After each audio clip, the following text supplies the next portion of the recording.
અમારા વિવેકભાઈ છે એને નાના વાસરા રે બહુ મજા આવે.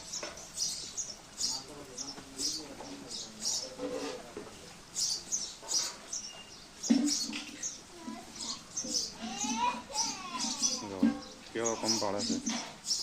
વાસળી છે અમારે ગાવૈયાની તે વાસળી આવી છે. સરસ મજાની વાસળી છે. અમારા વિવેકભાઈને બહુ નાના વાસરું ગમે.